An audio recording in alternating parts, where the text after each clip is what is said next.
In a remote area of the Scottish Highlands, charity Trees for Life is studying ways of rewilding the ancient Caledonian Forest, looking at how they want the landscape to be in 250 years' time. To investigate ways of curbing deer overgrazing, the charity is running an unusual study inspired by an icon of the rewilding movement, the wolf. By using a human wolf pack to patrol the woodland at night, mimicking the behaviour of large predators such as wolves, Trees for Life aims to create a landscape of disturbance in the hope of discouraging deer from overgrazing areas of regeneration. Still in the early stages of the study, the charity has already had to confront public attitudes about rewilding, and despite using humans, they still have to address the widespread stigma that surrounds the wolf. Can a human wolf pack help to regenerate the Caledonian Forest?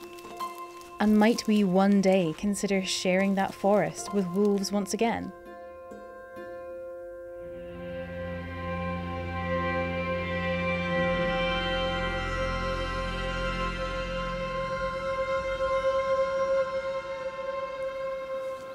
Trees for Life was founded by Alan Watson Featherstone, who has an ambitious long-term vision for the future of Scotland's landscape. Project Wolf is a fairly new project at Trees for Life, and it's one in which we're seeking to replace or replicate some of the functionality of the ecosystem that's missing at the moment.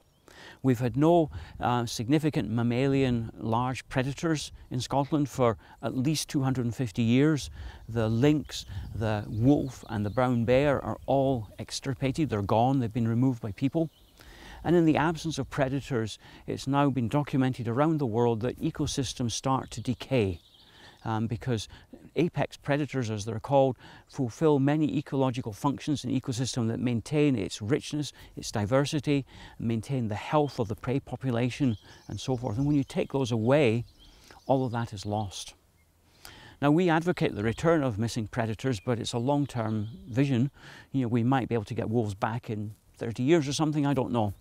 But we wanted to get the functionality back before then. And although predators are thought of as primarily affecting their prey by killing animals, in fact, that's actually a small proportion of what they do. Because a predator like the wolf is successful in maybe one attempt out of 10. The other 9 times the animals escape. And the crucial thing is they escape. It means they run away. And that maintains the health of the deer, in this case, but it also means the deer are not staying in one place eating everything that's there.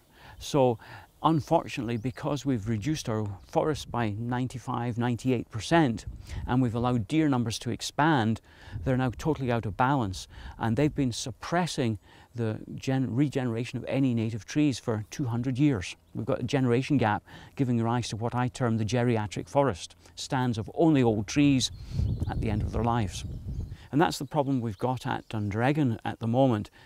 Project Wolf is seeing, can we produce the similar effect to what predators would do if they were present in the system by having humans replicate the disturbance. So Project Wolf is an experiment to have people going through the edge of the forest where we've got young seedlings at unpredictable hours, particularly in the night, because that's when a lot of browsing happens normally. And by being there, they can disturb the deer and they move away, and therefore the new growth doesn't get eaten. So in a nutshell, it's trying to replicate that missing function of natural disturbance to allow a new generation of trees to become successfully established. Each human wolf pack is made up of volunteers who spend a month living together at the Trees for Life base in Dundragon Estate. Everyone involved in the experiment comes from a different background and has their own motivations for joining Project Wolf.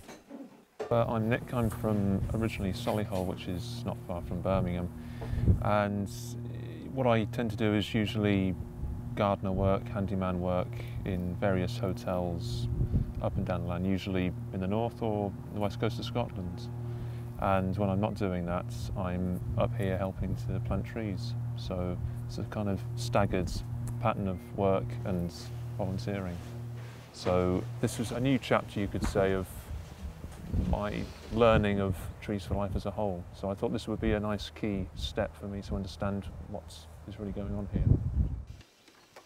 My name is Alex Volkers. I'm originally from London, but I now live in the French Alps, and I currently run a ski chalet and retreat centre.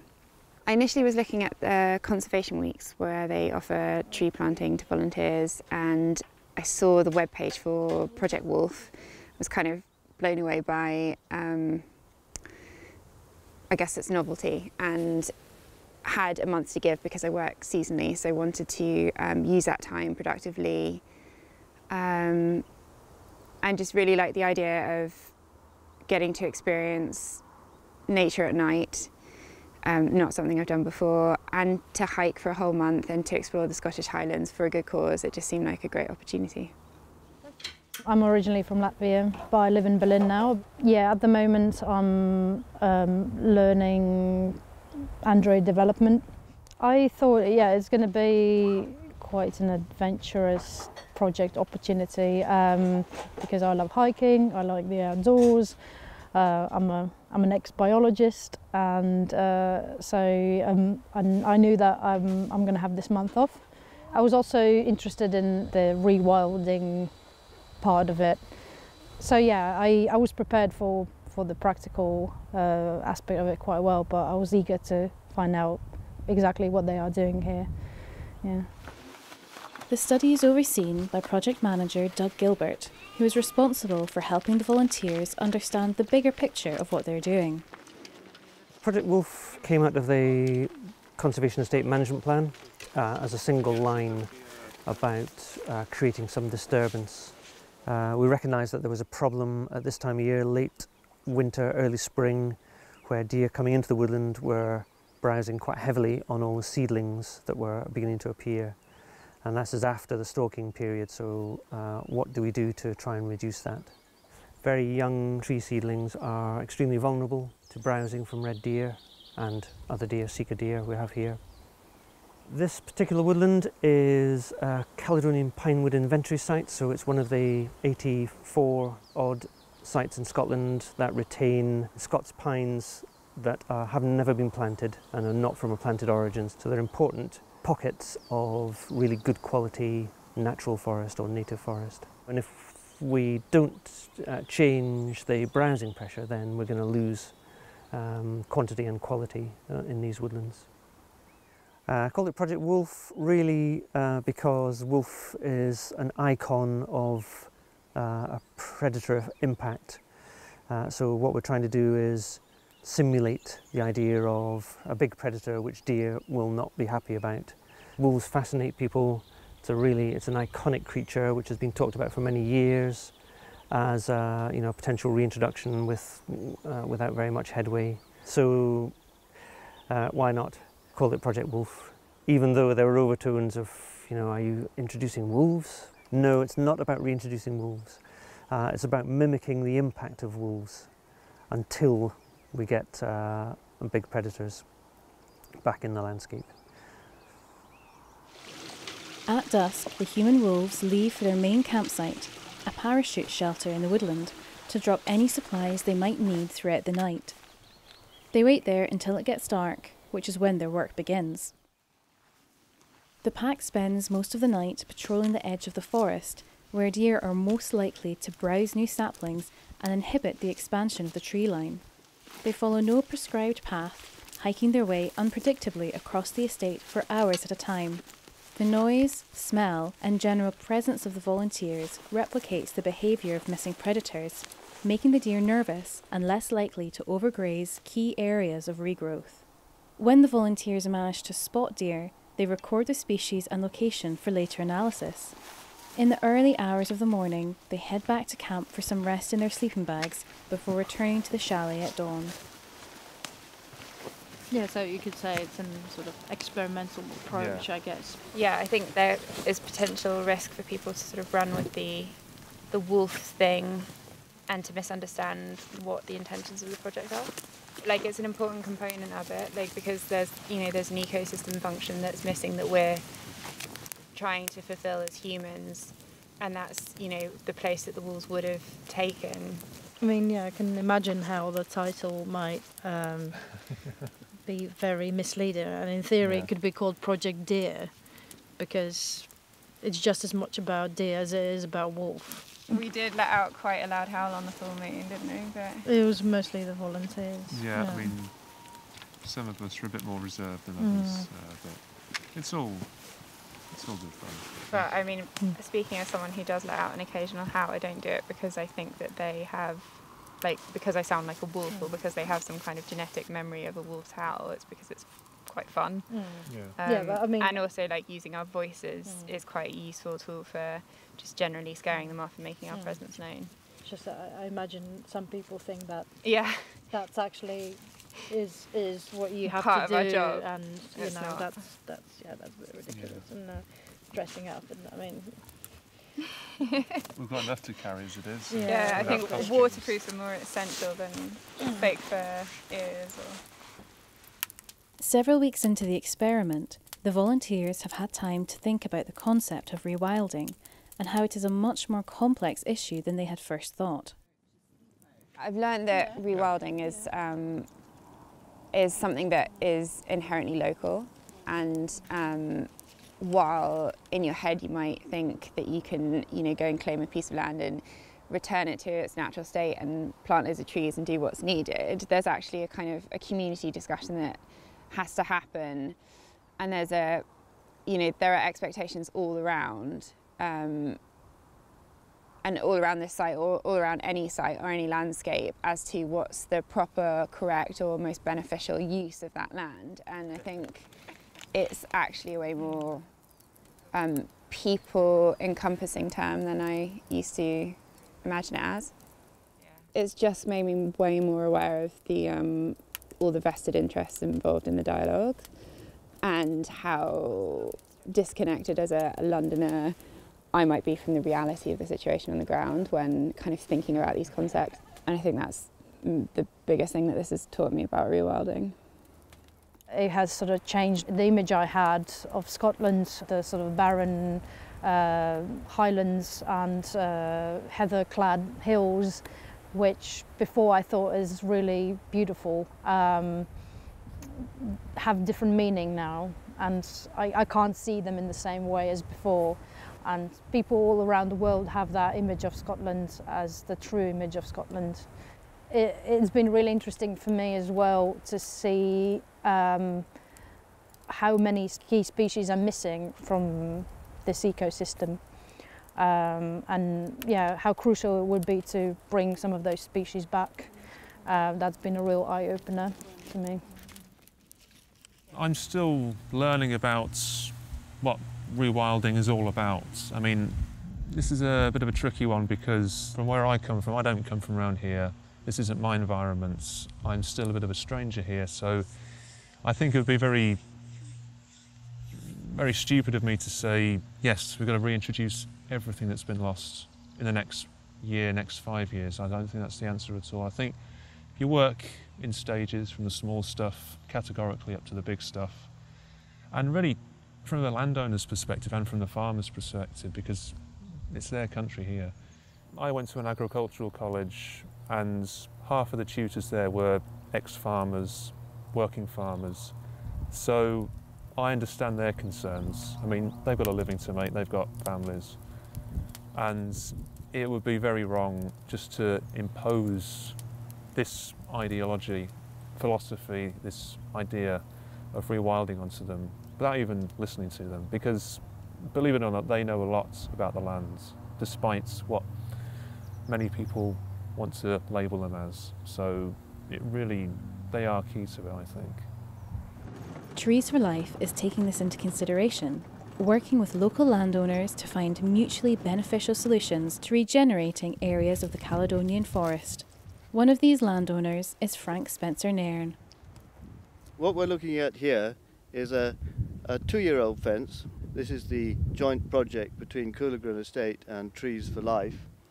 And already if you look inside that fence, you can see it's making a difference, and that there is more regeneration inside the fence than outside the fence, and that is simply the exclusion of deer.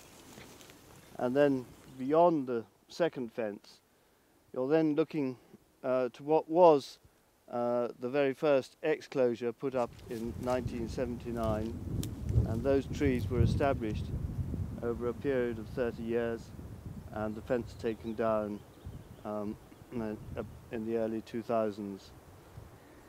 Coolagrin Estate has been in the family since 1934. We're fairly well diversified now. Traditionally a sporting estate, so stalking of red deer and fishing salmon and trout are important. We also farm sheep and red deer. Conservation is important. We've been regenerating native pine wood now for some 40 years or so. We've now also diversified into a hydroelectric scheme. We're generating electricity from a 700 megawatt scheme, and we also have 5 holiday cottages. So we're into tourism as well. Back in the early 1960s, there were a number of important studies of the remaining Caledonian pine forest in Scotland, and Glen Strathfarrow was identified as one of the important fragments. And my uncle on Struy Estate and myself realised that we should do something about it to both protect and encourage its enlargement. So we entered into a National Nature Reserve agreement with the old Nature Conservancy Council in 1976, and ever since then we've had a phased programme of fenced exclosures. The Nature Reserve agreement actually finished some 10 years ago, which was a disappointment, but I'm now carrying on with a similar type arrangement with Trees for Life. Well, rewilding is not a term that I've ever used. I've been in the habit of talking about regeneration of native woodland. That's what it always used to be called, and that's my primary interest because I'm very keen on native woodland. Well, I suppose it's part of me. I live and breathe the landscape, and it's home, I feel it's extremely important to me. That's just the way I feel. I don't think there are any fundamental problems. Landowners are usually lovers of the land with long-term interests, and they will respond accordingly. There's no real contradiction at all. The reason, of course, why the pine wood has declined in size over the years is mainly been the result of man's involvement, and it's got out of balance with the deer population. And by doing a program of phased exclosures, we've encouraged natural regeneration with some planting, and the objective is to get the pine wood back into balance with the deer population.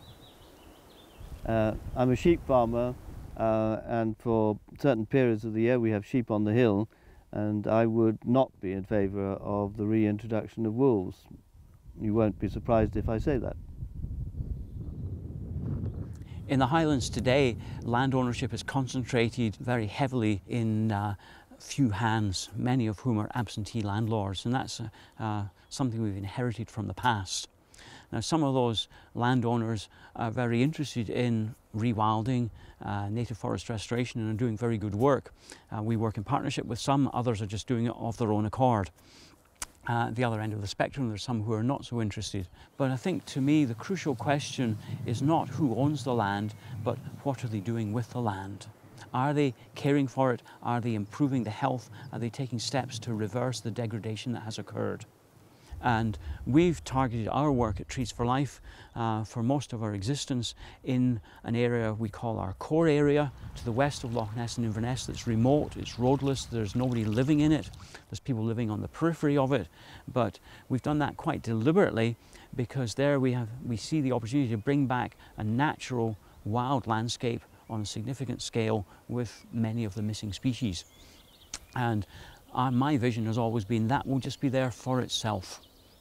Not for human extractive use in the future. It will just be, once we get things back in place, hands off, and its remoteness will facilitate that process. But crucially, there's another factor too which supports all of that, and that is re-establishing the human connection with wild nature.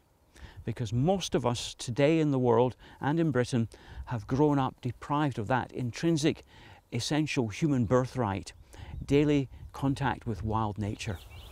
And I think because we've lost that connection, it's enabled us to create this modern day culture which doesn't understand what it's doing to wild nature. Rewilding for me is really about reasserting primacy of nature, about re-establishing ecological links and ecological processes like nutrient cycling and predator-prey relationships, such that the ecology of the place operates as independent of humans as it can. That's not to say that humans aren't part of the landscape, and they very much are. And I envisage wilderness and wild places as places where people go and either observe or work or live in these things, but that the wildness of the landscape gives something back to them. The reasons why we're doing it sometimes confuse people, but what people do not like is when they associate the word rewilding with getting rid of people, or a second clearance, this kind of thing, which certainly in my mind that's not what we're about at all. So what can we take from it about human experience, I suppose? I guess one thing is that being out here and the way that your perception changes is an interesting thing, and it brings about a realization that most of our lives we spend only partially awake and partially being human. A lot of the time our lives are fairly devoid of the sounds and sights of nature that we need to keep us sane and healthy. And I think also it teaches us about our relationship with the landscape. We need to get involved, and we need to have a relationship which is meaningful and purposeful, rather than just as a tourist. So what has this experience taught the human wolf pack and those running the study? And how do they feel about the idea of real wolves taking on this role one day? I personally think it's great, but then I'm not a Scottish landowner. I don't have any vested interests in this landscape. I don't have a livelihood that depends on this landscape. So I'm able to comment from quite a sort of disconnected position, but I personally would be fairly for it. Not that I see it happening in the future anytime soon. I just think there are things missing from our ecosystem in the UK, from many ecosystems in the UK, and predators are one of those things. I think there needs to be a way franker discussion in public discourse about the kind of the nature of the landscape, how it got the way it is, the economic interests that are vested in keeping it the way it is, because so many of our forests and even our protected areas are artificially constructed or manicured in some way, however far back that was. And I think there's a need for a re-education in that vein, because we end up celebrating landscapes that are not serving wilderness in the way that they could or should be. And I think that's a shame, because there are efforts in this country to protect and preserve and conserve, and I think if we're spending energy and money and resources on those efforts, then we should be making sure that we're protecting true diversity in nature, as opposed to some relic or symbol of past abuse of land. I thought bringing back big mammals like wolf or lynx, to me seemed, that can be done easily. But that's an outsider's look, and now I know how difficult it is in terms of land owners, and how negative a certain part of society is, and these fears that the society has. So it's going to be easier with other species which don't seem as threatening. So I think the goal of Trees for Life is to restore 10% of its historical area. So I hope that goal can be achieved, and that they can bring back at least some of the keystone species, and then see how they change ecosystem, because obviously their activities will tremendously change it as well. And for the landscape to change and you know, in 20, 30 more years time to come back to Scotland and, you know, not just see the brown barren slopes and see that a different kind of landscape is possible here. There's no reason for the whole of Scotland to look like what we see over there in the distance, back there. Yeah. I think it's a cultural thing. I mean, in Europe we've always had this preconceived idea of the wolf being the bad, the evil, the malign. I think as much as we like talking about this and hoping about the possibilities of what we can achieve here, the buck really stops with the people who own the lands and trying to get them on board and convince them, or even talk to them about what we're doing, what's happening and why it's happening. And not all of them are going to agree about it.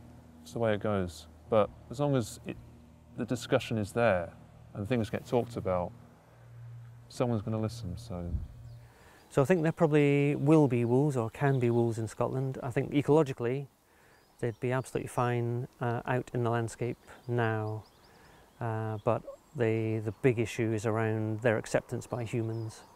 So we really need to get that right. There's no point in releasing something like a wolf to howls of rage by half the rural population of Scotland who don't want wolves or don't accept that it's a good thing. There's a long process of discussion to be had about how wolves would interact with everything else, what impacts they would have and how we would address those before we get to that point. But I do see that we hopefully will get there sometime. I wouldn't like to put a timeline on that. I mean, we're talking about lynx. Lynx is another one that is of interest to people, partly because, again, it's a predator of deer, particularly in forests, and in most other European countries where there are lynx, people don't even realise they are there.